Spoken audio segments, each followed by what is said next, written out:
Jerusalem. Now with that, we will descend on our journey through Holy Week. O participants of righteousness, that we may come worship God. We join the disciples in declaring that Jesus, riding on a donkey in our ruler, the one who will bring peace and salvation for all. Open the gates of peace, that we may come worship God. We will join the bystander who questioned and wondered who this Jesus really is, who feared the consequences of ignoring the powers that be. Open the gates of truth, that we may come worship God. The journey to Holy Week brings us face to face with the stark reality of seeing God's faithfulness today. Open the gates of salvation, that we may come worship God, who is steadfast love never fails. For our worship team, let us sing what beautiful name it is.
Welcome po sa ating palayanan sa lingkong ito.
the clip.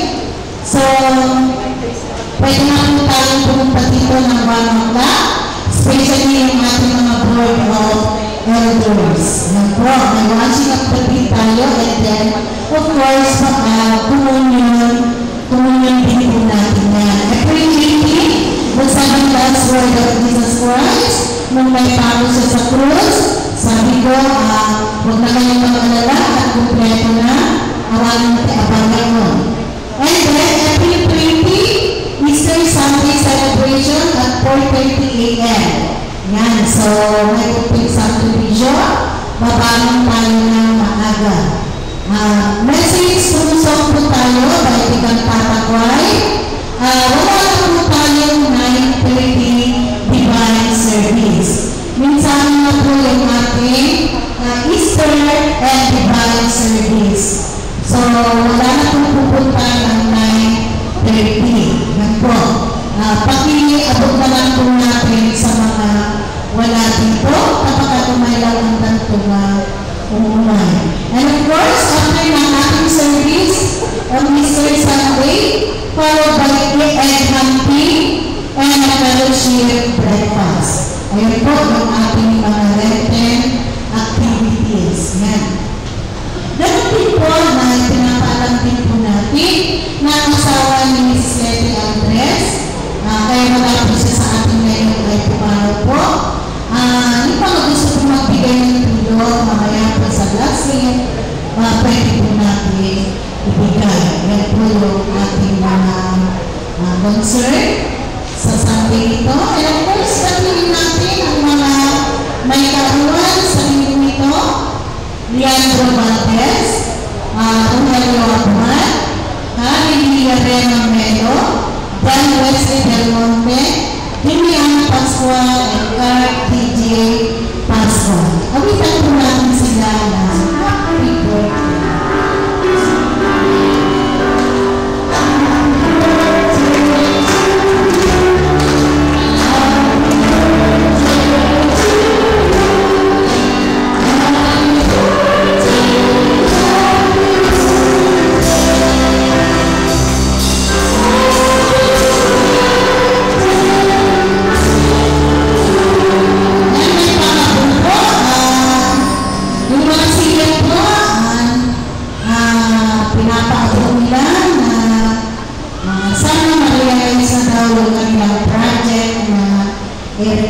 So, kung sino po yung mga gusto magbigay, ibigay po sa ating mga siya, sila po ang nag-iipon para sa ating aircon.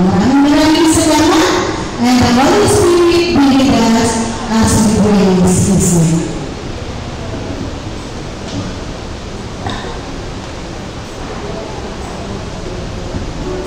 Let us sing the hymn of confession. I'm sorry, Lord.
Chronicles 7:14 says, "They pray to me and repent and turn away from the evil they have been doing, then I will hear them in heaven, forgive their sins, and make their land prosperous again." Inalangin tayo. Panginoon, sa pagtawag mo sa amin, sa pag-surrender namin ang aming buhay sa iyo. Maraming salamat po at sa kalangaran ng buhay ito ay napapansin mo pa rin ang aming mga buhay. Kung yun nga na sinabi mo na kahit kailan ay walang makakaawa sa iyo, sa iyong mga kamay. Sa amin po ang ating sa iyo at nagpapatuloy na nananampalataya. Maraming salamat, Panginoon, sa pagpapaalala sa amin. Sa aming mga kabaian, itong mga nakakaraang linggo, ang mga pagkukulang namin, Panginoon, sa iyo, pakinggan mo lahat ito mula sa aking mga kapatid, sa aming mga puso. Ang mga pagkukulang namin, Panginoon, sa aming kapwa, pakinggan mo lahat ito, Panginoon, at ikaw na nakababasa ng aming mga puso. Sa mga pagkukulang namin, O Diyos, na makapangyarihan sa lahat, sa aming mga sarili, na hindi namin ito naalagaan o mabuti,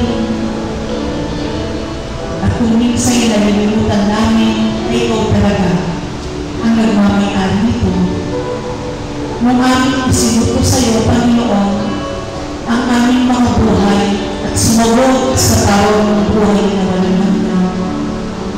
Patawad po, Panginoon, sa lahat ng aming mga pagkukulang. Maraming salamat po, maraming salamat sa mga pangako mo sa iyong banal na kasulatan na kung dadalhin namin sa iyong harapan, O Lord God, ang mga kakulangan ito, ikaw po ay tapat upang kami ay linisin. Sabi mo, Panginoon, I will watch over this temple and be ready to hear all the prayers that are offered here, because I have chosen it and consecrated it as the place where I will worship forever. I will watch over it and protect it for all the time. Maraming salamat, Panginoon, sa pangako na hindi naman ang templo ito ang iyong templo. Sa mga meaning this walls, O Lord Jesus, but our hearts, that we are surrendering to you right now, O Lord Jesus. Lahat ng mga pagsubok na pagtagumpayan ng aming mga kapatid, Panginoon, kami po ay nagpapasalamat. Lahat ng mga sakit na nagpapatuloy mong pinapagaling, kami po ay nagpapasalamat. At hinihintay po namin sa araw-araw, Panginoon, ang iyong mga desisyon para sa buhay namin. Maraming salamat po, Lord God, sa pag-abot mo sa aming mga senior citizens, Panginoon, na ngayon ay may sakit, O Lord God. Sa mga nilalinis, O Lord Jesus, nagpapakuloy na nilalapit namin sa iyo upang mag-aaral siya sa kanyang nararamdaman sa mga oras na ito. Si Sernet nyo at sinas, O Lord God, kung po'y mahawak sa kanya, magpapatuloy na sasama sa kanyang pagsubok na ito at pagkakalupayin mo po siya. We're claiming healing, O Lord God. We're claiming victory sa mga tao na sa mga oras na ito, Panginoon, ay may mga pagsubok, O Lord God, na dumadaan sa mga sakit, O Lord Jesus. Nakikita mo ang bawat isa ng maraming salamat at nababasa mo ang puso ng aking mga kapatid na narito na iniaalay sa iyo ang buhay ng kanilang mga magulang na pinili mo upang mag-alaga sa kanila at palakihin sila, kami lahat, ayon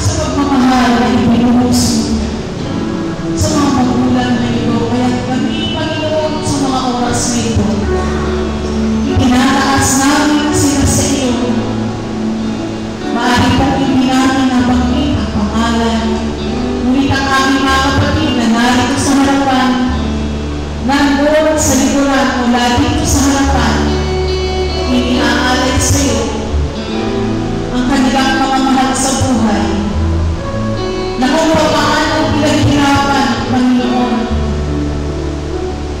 ng isang taong pumutas ng bubog upang maibaba doon ang kanilang mga mahal sa buhay upang iyong mapagaling. Ngayon din po, Panginoon, inaalay natin sila sa iyo.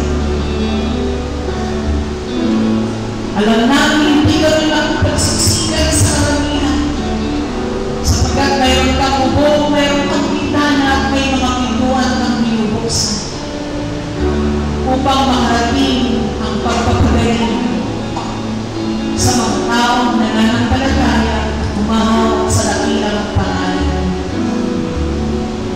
Tinataas namin sa iyo, Lord Jesus, ang aming community, ang mga nangyayari na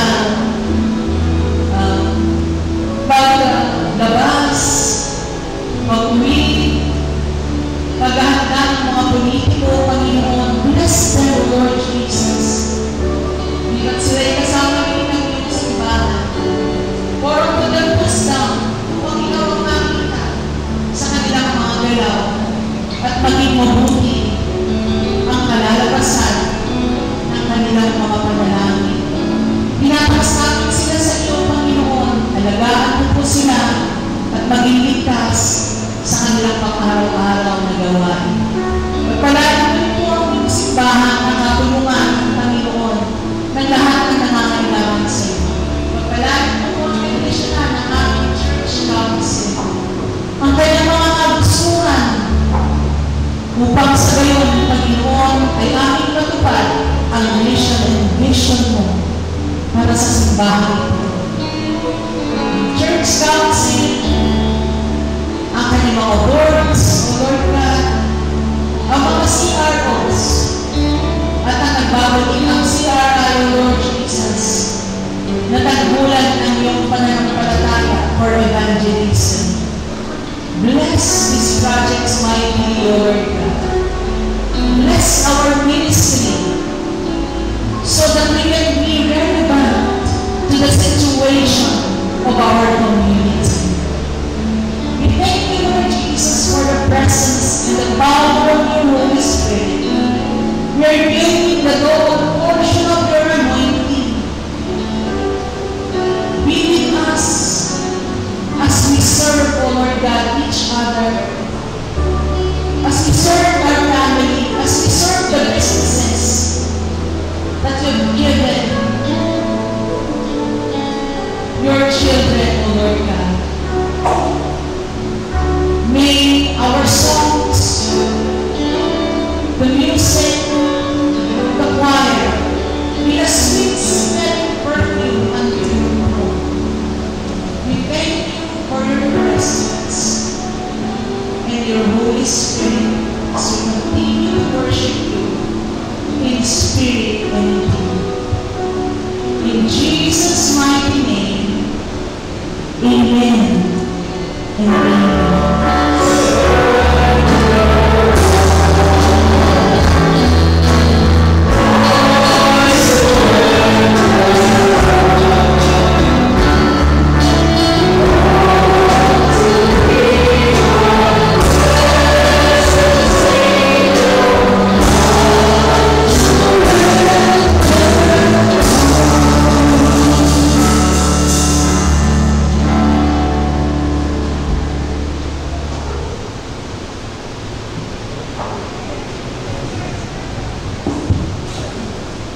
Our first reading is found in the book of Isaiah, chapter 50, verses 4 and 9. Nagpastulito ko na lang. The sovereign Lord has given me a well-instructed tongue to know the word that sustains the weary, to wakens me morning by morning, wakens my ear to listen like one being instructed. The sovereign Lord has opened my ears. I have not been rebellious. I have not turned away. I offered my back to those who beat me, my cheeks to those who pull out my hair. I did not hide my face from mocking and spitting. Because the sovereign Lord helps me, I will not be disgraced. Therefore, have I set my face like flint, and I know I will not be put to shame. He who vindicates me is near. Who then will bring charges against me? Let us face each other. Who is my accuser? Let him confront me. It is the sovereign Lord who helps me. Who will condemn me? They will all wear out like garment. The moth will eat them up. The word of the Lord.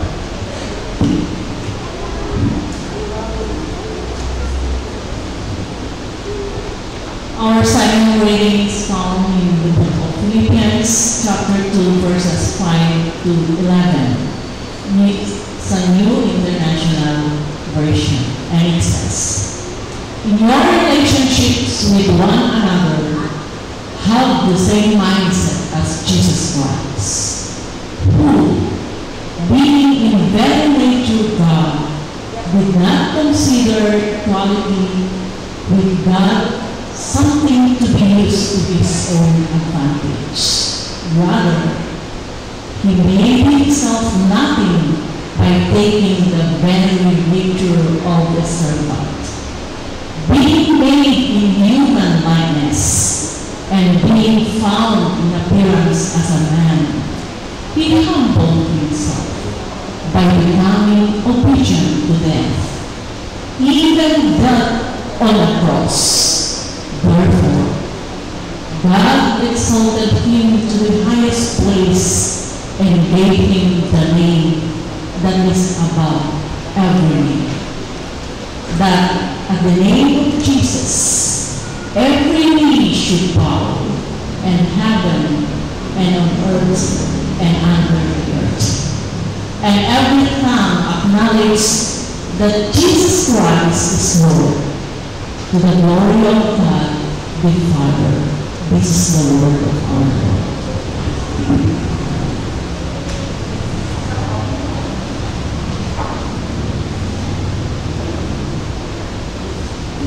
Let us listen to the message of song through the temple choir.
Tumayo tayong lahat sa pagbasa ng banal na kasulatan mula sa Lucas 22, verse 14 to 23. May dumating ng oras, dumulog si Jesus sa hapagkainan kasama ang kanyang naging dalawang apostol.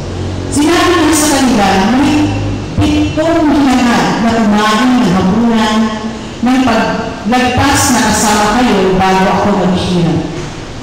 Sinasabi ko sa inyo dahil hindi na ako kakain ito hanggang maganap sa paghahari ng Diyos. Pagkatanggap na ng sayo, nagpasalamat siya at sinabi, kung hindi ito at paghahari-harian ninyo, sinasabi ko ito sa inyo dahil hindi na ako inyong ng bunga ng ubas hanggang dumating ang paghahari ng Diyos. Pagkuha niya ng tinapay, nagpasalamat siya, pinagputol-putol niya ito at binigay sa kanila. Kaya sinabi, ito ang aking katawan na hinahandog para sa inyo. Gawin niyo ito bilang pag-aalaala sa akin. Guling-guling paraan, sa guling-guling paraan, pagkatapos sa hapunan, kinuha niya ang saro at sinabi, ang saro nito ang saro ng bagong tipan ng aking tugo na ipinupos ko para sa inyo. Bukod dito, narito ang mga kamay na magkakalala sa akin, kasama ko sa hapag. Tunay na ang anak ng tao ay humahayo ayaw sa itinakda, ngunit sa aba ng tao yun magkakalala sa akin. Nagsimula silang magtanungan sa isa't isa kung sino sa kaya sa kanila ang gagawa ng mga bagay nito. 6. Sa gitna ng patio, siya ay nagsiga. Pagkatapos nito, sama-sama silang umupo, kasama si Pedro, isang babae na nakakita kay Pedro na nakaupo sa malapit sa apoy. Pinagmasdan niya mabuti si Pedro at sinabi niya ang isang ito ay kasama nila. Pagiging ang Panginoon sa ating mga binasa. Amen. So, upo na po tayo. Ang ating pong liturgical agenda para sa Palm or Passion Sunday ay sabi ko, ba't hindi kaya yung pagpasok sa Jerusalem, yung pagwawagaybay ng palma. Sinubukan ko pang humanap, no? Pero yung buong Sangka Christian naman ay may isang liturgia at ito nga yung nakatalaga sa ngayon. At sabihin ko nga kung bakit kinuha ang lahat na ito. Doon sa Luke 19, 28 to 40, ito yung babasahin ko kung ilalagay natin sa ay describes the journey to Jerusalem and his triumphal entry into the city. So, kumating kaya. Pero, sumunod ako doon sa ating liturgia. At napakaganda naman, it will inform naman. At yung first reading natin, yung Isaiah 50:47, which speaks for the Lord's servants who will be beaten and stuck upon, maduduaan, but will ultimately vindicated. Nakahula yun kay Isaiah. And the responsorial psalm, yung binasa natin, maaaring nakasama doon, which expresses the psalm's trust in God despite the suffering and humiliation. No? At ang second reading, which describes Christ's humility and obedience, even to the point of death on the cross, at yung Philippians, which highlights Christ's obedience and humility. No? At ang sermon naman natin may galing sa Luke 22, which recounts the events of Jesus' passion from the Last Supper to His crucifixion and death. Hindi mag-alala. Tagalog ito. Purihin ang Panginoon ibigay sa atin ang mga teksto nito na magpapakilala kung gaano kabuti at mapapatuloy na kilalanin natin mula pa sa mga sermong nalalaman natin sa ating Panginoon sa Kristo. Ang Lucas 22, verse 14 to 23 at saka yung 56, sa isang mahalagang bahagi ng Biblia na naglalaman ng mga pangyayari sa buhay ni Jesus bago siya itako sa krus. Narito ang ilang mga aral na maaari natin makuha sa mga talata nito. Una, ang pagmamahal at pag-aalay sa 14 to 20. Ang pagtanggap ni Jesus sa kanyang mga apostol apostol sa huling hapunan ay isang pagpapakita ng kanyang pagmamahal at pag-aalay sa kanila ng kanyang katawan at dugo. Kahit hindi masyadong naiintindihan, kumakain ka, tapos biglang sasabihin niya, take this, no? Yung pinagpapalo sa niyang hinatay. No? He broke the bread and he said, take this, all of you, and eat from it. Bakit kaya ganun na lang yung drama ng aming maestro sa mga panahon yun? At medyo parang nararamdaman naman nila na may mangyayari dun sa banal na hapunan, diba? Sa pagkakita natin may mga paintings yan yung 12 disciples, tapos si Jesus. Ipagkakapaint natin kaya sila manigay yung pala niya. Kaya nga yung mga modern painters na nag-drawing ng Last Supper na medyo naragsakmit na di pa naka-rupa na di pa. At hindi naman siya original painting, pero nakalagay ay two Pina, nandun sa akin. Yung Last Supper na yun is with the children. Sino nakakita nun? Regalo yun kaya hindi siya original na painting. Na si Jesus ay nagpapakain ng mga kabataan, ng mga bata, no? Doon sa iyo. At medyo masaya siya doon sa panahon yun. No? Kaya binigit nila ang pagmamahal at pag-aalay ng buhay ng ating Panginoon Jesucristo dito sa mga versikulo nito ng chapter 22 ay hindi lamang karoon sa mga disipulo sa kanyang panahon, ngunit para sa ating din. Para sa mga kabataan lalo na. Para sa mga bago, di ba? Yung binabanggit sa banal na kasulatan. Para doon sa mga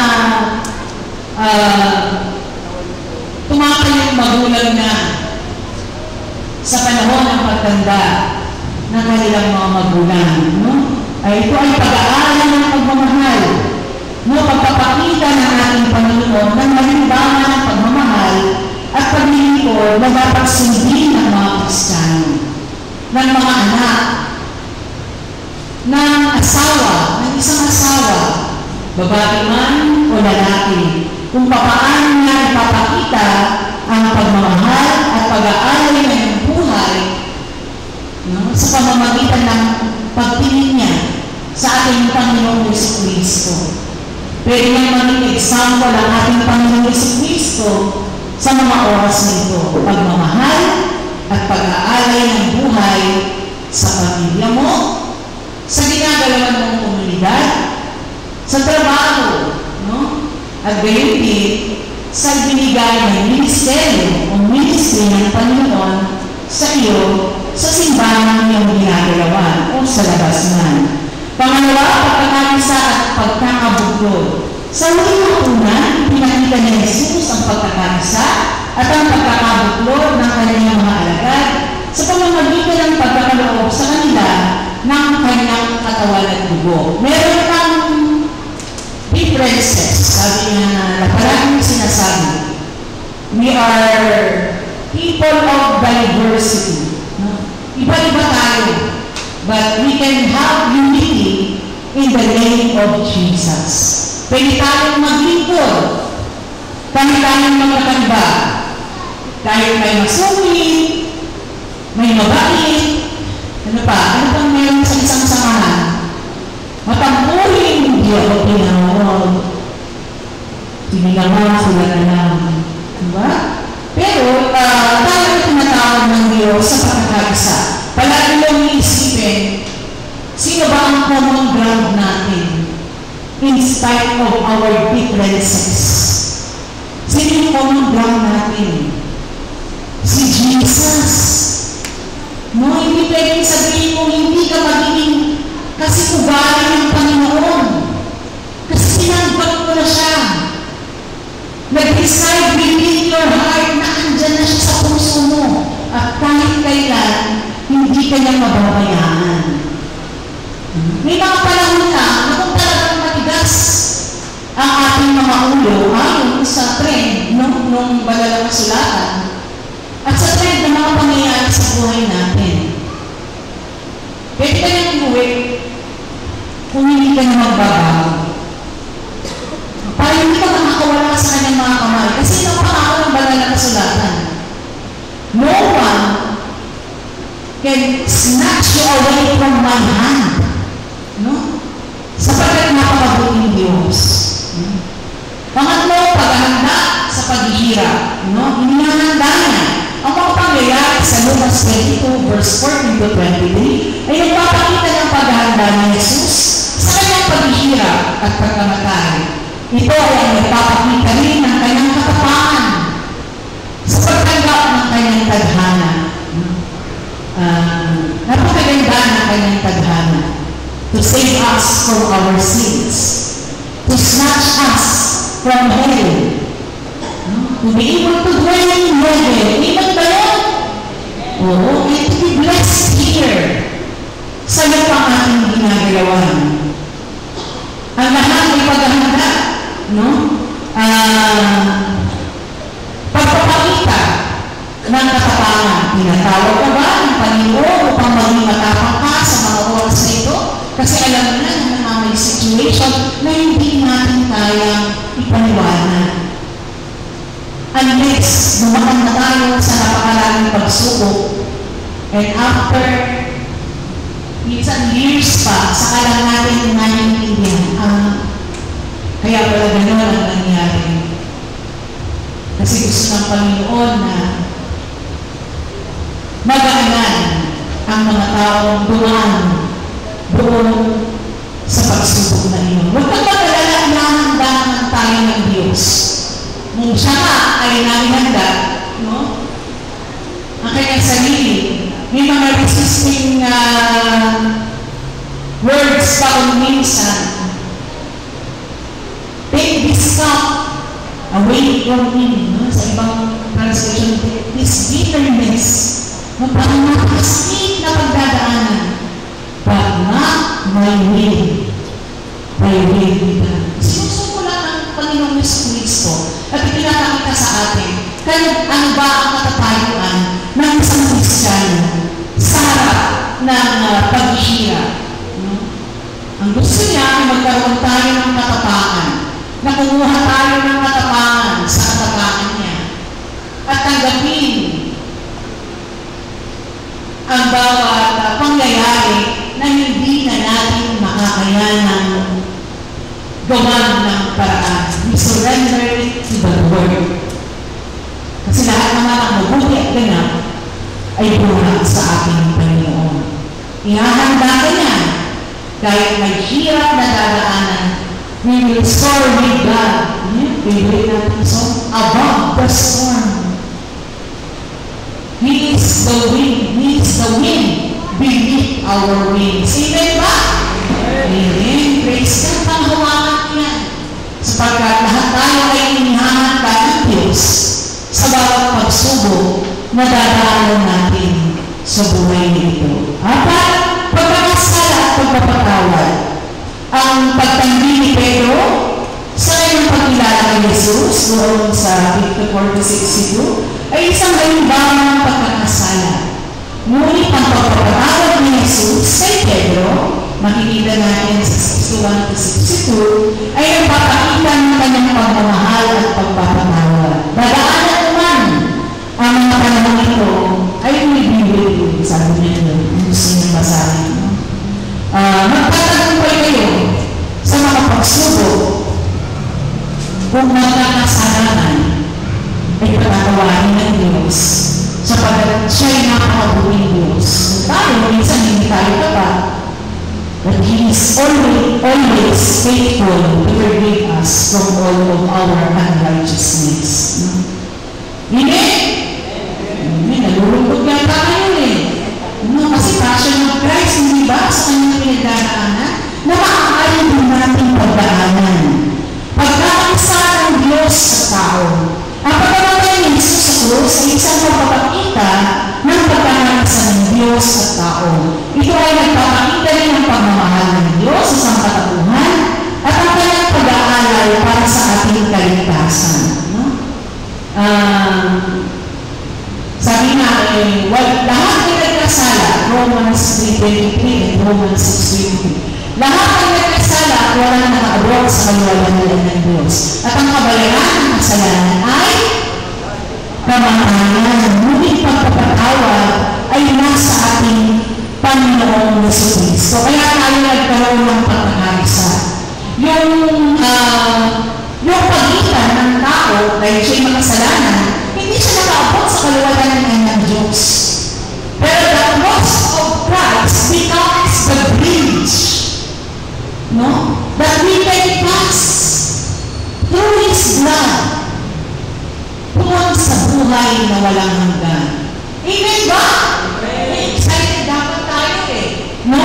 Sa pagkakaalam at pagpapaalala sa atin sa mga bagay nito. When Jesus died on the cross, meron dun sa kanta yun no? Ano nangyari? Doon sa pagitan ng pag-aalay, di ba? Nobody can enter but the Levites or the priests. Ano nangyari? The veil was torn sa gitna. Gano'ng malakas yun? Kalaki nung no? Ibig sabihin, we can enter the holies of the holies. We can now offer ourselves a living sacrifice, holy and acceptable to the Lord. Hindi ka na lang mananatili dyan. Nasa konsensya na. No? Kung talagang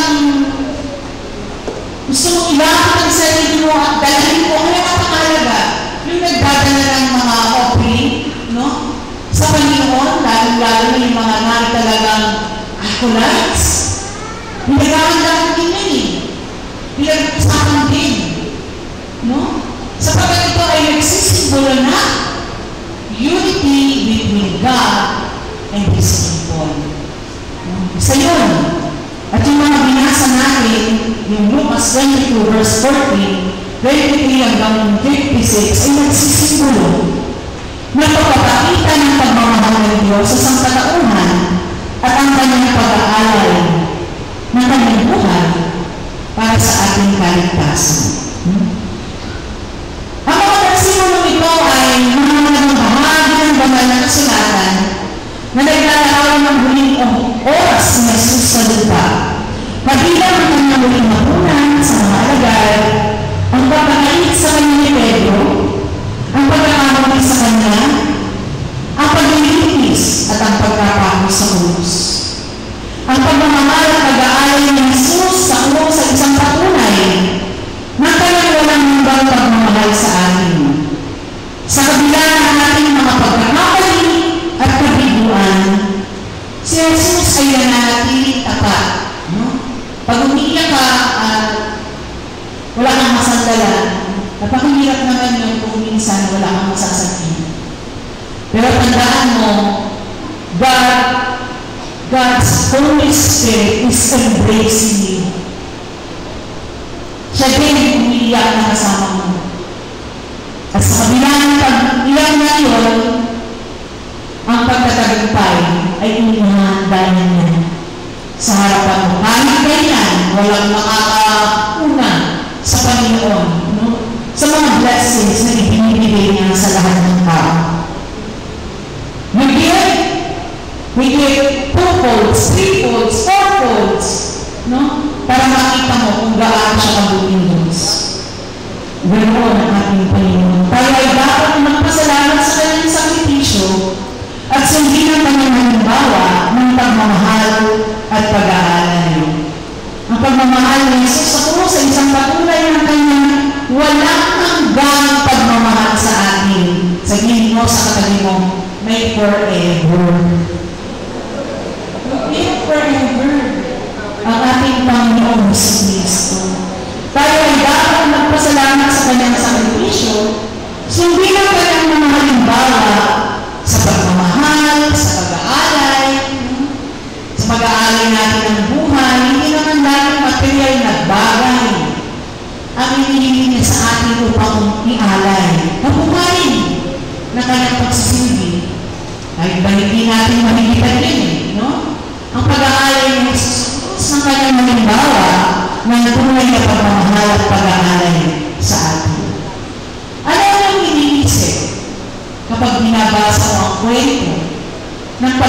pagpako sa krus ni Jesus.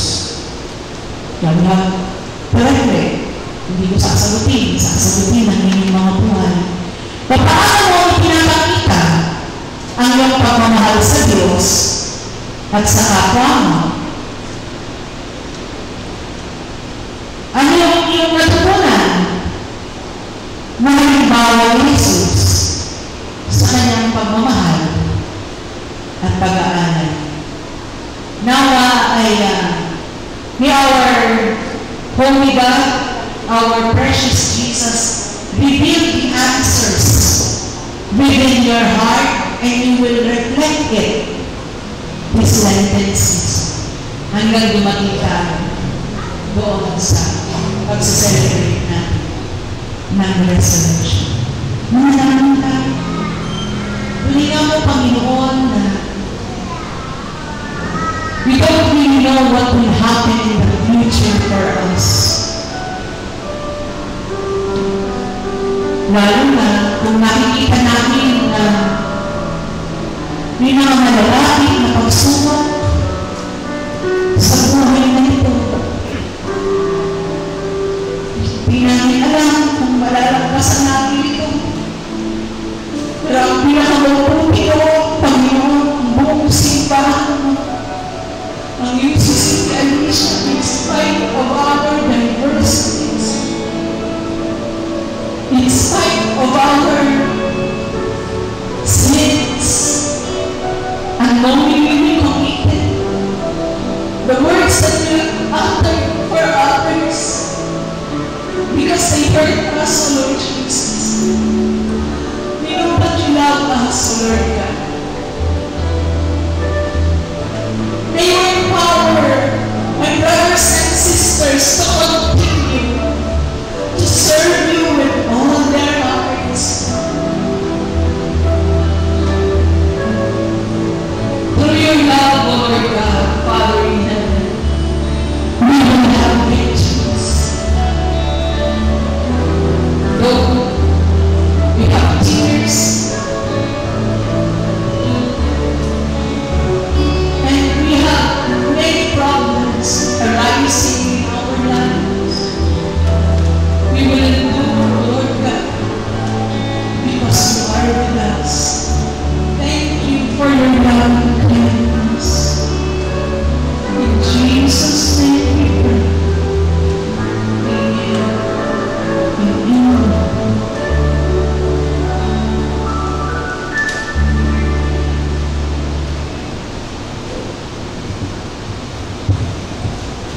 Let the elders who will consider worthy of double honor, especially those who labor in preaching and teaching. For this scripture says, "You shall not muzzle an ox when it treads out the grain, and the laborer deserves his wages." Let us now give our offering to God. Kagbalag ipanakalan sa isagot maayo bagay ni CWA at in Thanksgiving song.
pagod, dagiti pagkasakulan ni pagyamanan daga. At pinarod, dagiti kwarta, sumasimulo, wapo Diyos, iti panagyaman mi. Kurang man, dagito'y ng amumi, nagsika iti mga anay, kas kita, iti puso mi, wapo, na nangitod na dagito'y. Mani nga ninangitan, bayang kadi, nga maaramat, dagito'y nagsagsagot mi, nga magpalawa pa'y katitisang sa wapo, nga adayin pa'y inadalong na, manipod, iti UCC Alicia, nga kadating ministry na, wapo Diyos, at maaramat dagito'y. Agyaman kami, iti kinapiksa iti pag-iing sumayin tayo mo katakani, naramidan mi kagmay misa iti dati na kanito, na mantag iti panagyaman kayo ka. Amanin, nangitan, bendisyonan na kami karot, nami sa may sa wapo Diyos, kas na anay iti panagayak mo katakani. Agyaman kami, iti dawat mi, itinagan niya po ni Jesus. Amen.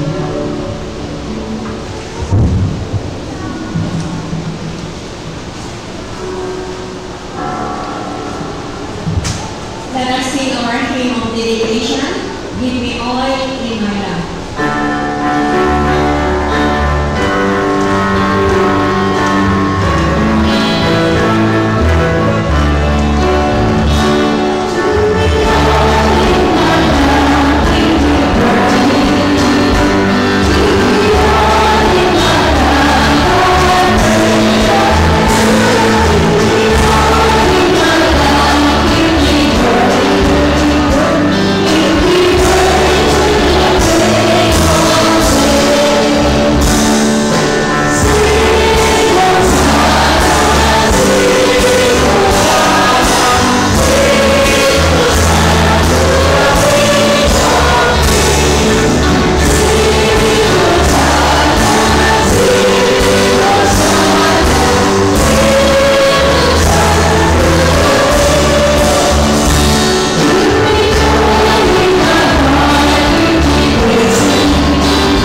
na palagi nandyan at hindi kami pinapabayaan.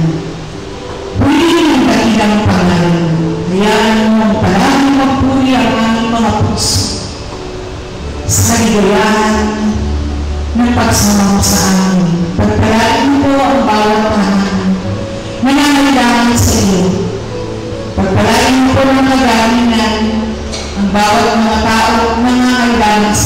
sa pamamagitan ng aking mga kapatid na ito na umuwi na dala-dala ang dakilang pag-ibig mo, Panginoon, ang dakilang kapangyarihan upang magsilbi, Panginoon, sa mga pamilyang pinagbigyan mo sa amin.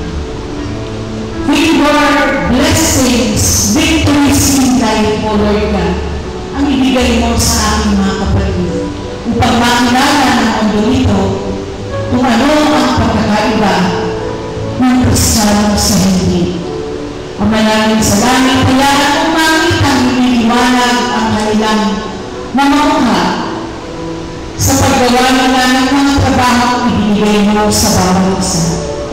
Ang dakilang pagpapala mo, ang pagyakap mo at ang dakilang kapangyarihan ng mga bagay na hindi pa nakita ng aking mga kapatid simulan sila'y bata ay kanilang maranasan kung saan man sila magpunta na dala-dala ang iyong dakilang kapangyarihan.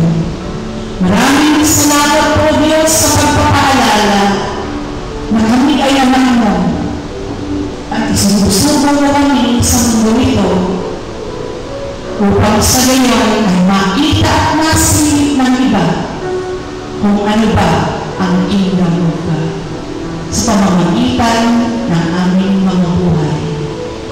Tinataas ka namin, Panginoon, sa bawat pamilya, sa bawat may kaarawan, sa bawat may wedding anniversary, so Lord God. Bless them all, O Lord Jesus. In Jesus' mighty name. Tanggapin niyo ang pagpapala ng Panginoon, ang kalakasan ng pananampalataya, at ang kalakasan ng paghayag ng mga salita ng Diyos. Samahan kayong ingatan ng banal at santong Espiritu. Sa ngalan ng Ama, ng Anak, at ng Espiritu Santo. Amen.